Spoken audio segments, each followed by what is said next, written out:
کہا کہ چچا جان کا ایک واقعہ مجھے یاد آیا کہ چچا جان جب مدینہ طیبہ گئے تو وہاں پر آپ نے یہ دعائیں اور خواہش ظاہر کی کہ جو ہے وہ میں مدینہ طیبہ ہی کے اندر اب سکون اختیار کروں گا، میں واپس ہندوستان نہیں جاتا۔ تو نبی کریم صلی اللہ علیہ وسلم کی طرف سے اشارتاً ان کو حکم ہوا کہ نہیں محمد الیاس تم واپس ہندوستان چلے جاؤ، تم سے کام لیا جائے گا، تم سے ابھی دین کام لیا جائے گا، یہ بات کہی۔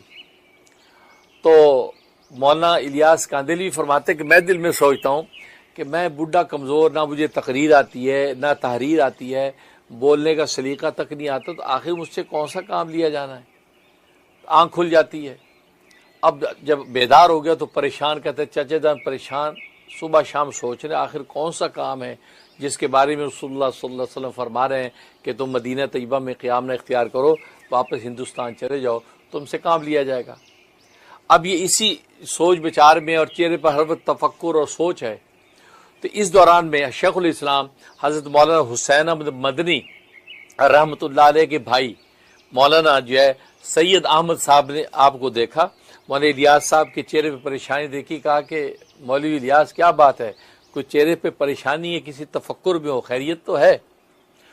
تو مولانا الیاس صاحب نے اظہار کیا کہ اصل میں بات یہ سید صاحب، میں نے یوں خواب دیکھا، یوں مجھے اشارہ ہوا کہ تم مدینہ طیبہ میں قیام نہ اختیار کرو، واپس ہندوستان چلے جاؤ، تم سے کام لیا جائے گا۔ اب میں صبح شام پریشان ہوں کہ مجھ بڈھے سے کیا کام لیا جائے گا، مجھے تو تقریر بھی نہیں آتی، میں تو الفاظ بھی صحیح سمجھ میں نہیں آتے کسی کو، میں کیا کام کروں گا، میں اس پر پریشان ہوں۔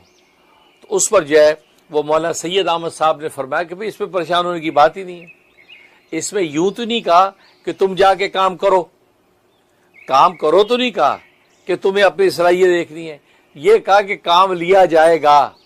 اب لینے والے کا کام ہے، کس طرح کام لے گا، تو تمہیں پریشان ہونے کی ضرورت نہیں، تو لیا جائے گا کہا گیا کہ اللہ تبارک و تعالی اور اللہ کے حبیب آپ سے کام لیں گے، اب وہ کیسے لیں گے ان کا کام ہے، آپ کو تو استعمال کیا جائے گا، یہ تو نہیں کہا کہ جا کے کرو۔ تو تب پھر آپ سوچتے کہ میں کیسے کروں، کہا کہ مولانا الیاس صاحب رحمۃ اللہ کو اطمینان ہو گیا کہ ہاں بالکل بات تو صحیح ہے کہ واقعی یہ ہے کہ جب لیا جائے گا کہہ دیا، اب ان کا کام ہے، وہ لینے والے کیسے لیتے ہیں، مطمئن ہو گئے۔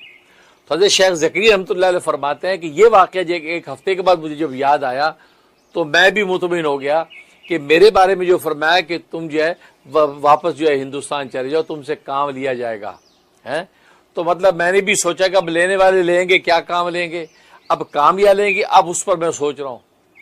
تو مجھے اچانک جو ہے وہ مجھے قلب پر یہ چیز وارد ہوئی کہ ذکر و شغل کا کام، خانقاہی کام، یہ اس کی طرف اشارہ کیا جا رہا ہے، کیونکہ حضرت گنگوئی رحمۃ اللہ علیہ فرمایا کہ ان کی جو خانقاہ یا ان کے ادارے کی خصوصیت تھی کہ وہاں ذکر و شغل کا کام ہوتا تھا، خانقاہی کام ہوتا، اصلاح ارشاد ہوتا تھا، تو یہ ان کی خصوصیت تھی۔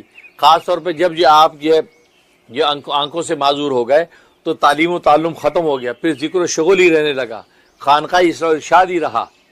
تو فرمایا کہ مجھے لگ رہا کہ یہ اس طرف اشارہ ہے کہ اب علم حدیث کا، علوم ظاہریہ کا کام بہت ہو چکا، اب یہ خانقاہی کام لینے کی اشارہ کیا جا رہا ہے کہ مجھے ذکر و شغل کی طرف جو ہے وہ متوجہ کیا جا رہا ہے، غالباً اس کام کا اشارہ ہے۔ جب یہ بات میرے دل میں آئی تو مجھے سمجھ میں آ گیا کہ اسی کام کا حکم ہے کہ یہ کام میرا لیا جائے گا۔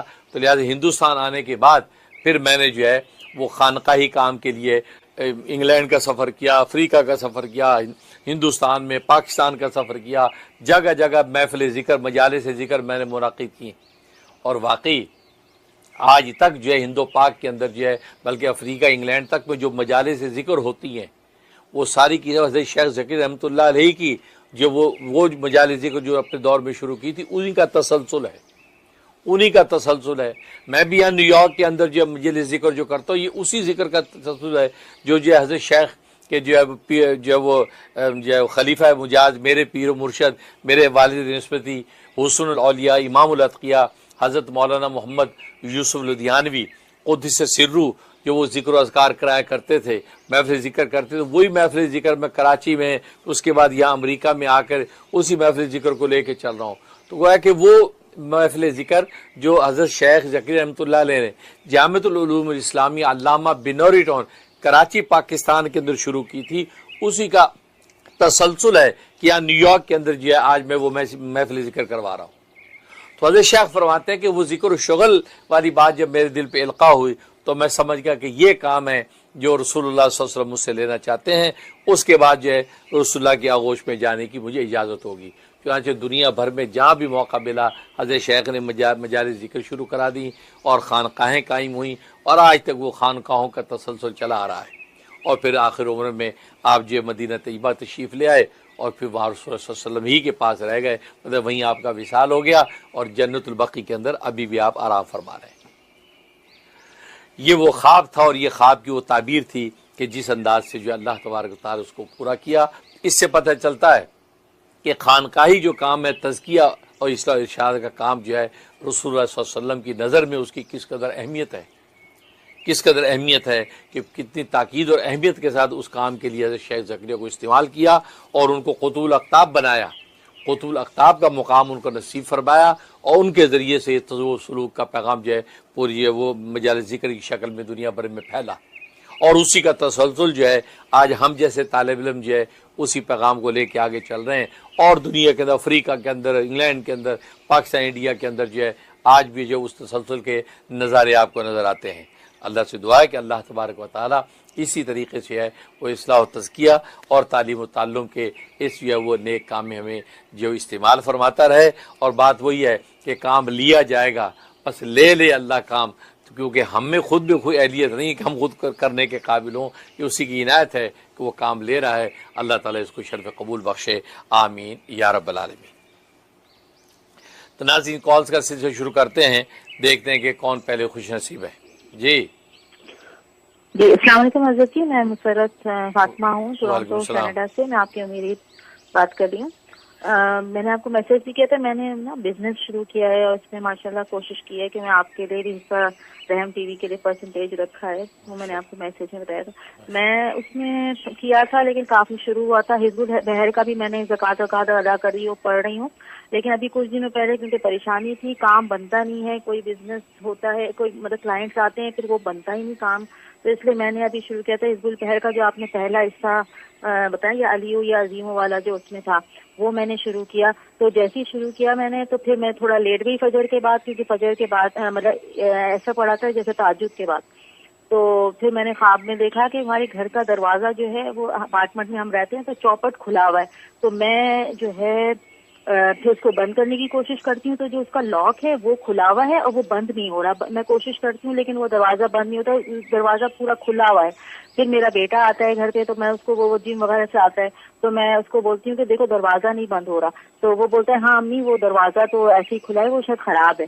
تو پھر وہ دروازہ کھلا ہی رہتا ہے, بند نہیں ہوتا. پھر تھوڑی دیر میں دیکھتی ہوں کہ میری امی اسی دروازے سے السلام علیکم ہے تو پاکستان میں وہ ایسے آ جاتی ہیں اس طرح سے, اور پھر میری آنکھ کھل جاتی ہے. ذرا اس کا مجھے بتا دیں. اور جی ماشاءاللہ ماشاءاللہ, مسرت جو ہے کینیڈا سے کال کر رہی ہیں. اللہ تعالیٰ آپ کو برکت عطا فرمائے اور آپ کی دعائیں ہمارے حق میں قبول فرمائے. ہم بھی دعا کرتے ہیں خاص طور پہ آپ کا بزنس جو ہے دن رات جو ہے وہ خوب گرو کرے اور خوب ظاہری باطنی جو خوشحالیاں آپ کو نصیب ہوں. جیسے آپ نے ایک نیک ارادہ کیا کہ رحم ٹی وی کے اندر جو آپ اس کی ایک پرسنٹیج جو ہے اس دیں گے تو ماشاءاللہ بہت مبارک نیت ہے. انشاءاللہ اس مبارک نیت کے اثرات ضرور یا نیک ظاہر ہوں گے اور ہم دعا گو ہیں کہ اللہ تبارک و تعالی اس بزنس کو آپ کے لیے آسان فرما دے.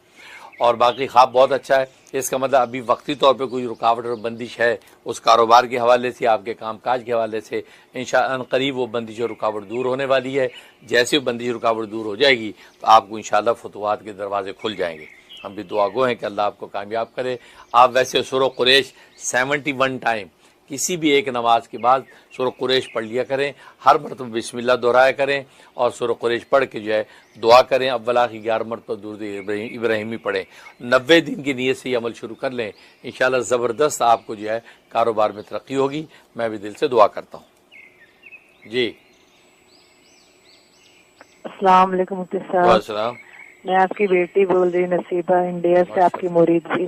اللہ پاک آپ کو بہت صحت عافیت عطا فرمائے اور آپ کا سایہ ہم تک تعبیر حیات قائم رکھے. بہت خوشی ہوتی ہے آپ سے بات کر کے, فون لگ رہے اتنی خوشی ہوتی ہے, اتنی خوشی عید میں بھی نہیں ہوتی ہے ہم لوگوں کو, تو اتنی خوشی آپ سے بات کر کے ہوتی ہے. دعا ہے کہ اللہ پاک زندگی میں آپ سے وہ ملاقات ضرور کروا دے ہماری. بالکل سر آپ سے ایک بات یہ کہنا تھا کہ میرا رزلٹ آنے والا تھا کسی کے لیے BPSC کا ایگزام انڈیا میں ہوا تھا، تو میرا اس میں الحمدللہ ہو گیا آپ کی دعا سے. اور اس میں ایک یہ کہ اب اسکول جو ہے نا ہم لوگ کو ملنے والا ہے، تو کہہ رہا ہے کہ گاؤں کے ایریا میں دے گا، وہ قرہ کے ذریعہ ہوگا.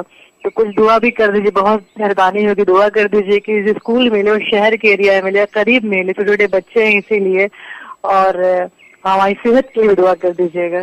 بس السلام علیکم. ماشاء اللہ ماشاء اللہ ماشاء اللہ. نصیبہ بیٹی انڈیا سے کال کر رہی ہیں. اللہ تعالیٰ آپ کو برکت عطا فرمائے اور آپ کی نیک تمنائیں اور خواہشیں ہمارے حق میں قبول ہوں. اور ہم بھی دعا گو ہیں کہ اللہ تبارک و تعالیٰ ظاہری باطنی خیر اور خوشحالی کے ساتھ آپ کو درازی عمر نصیب فرمائے. اور خاص طور پہ آپ جو ہے دعا چاہ رہی ہیں کہ شہر کے ایریے کے اندر اسکول آپ کو مل جائے. بالکل دعا کرتے ہیں دل سے کہ شہر کے ایریے میں عافیت والا، عزت اور راحت والا اسکول آپ کو نصیب ہو جائے اور آپ کے لیے آپ کے کام آسان ہو جائے.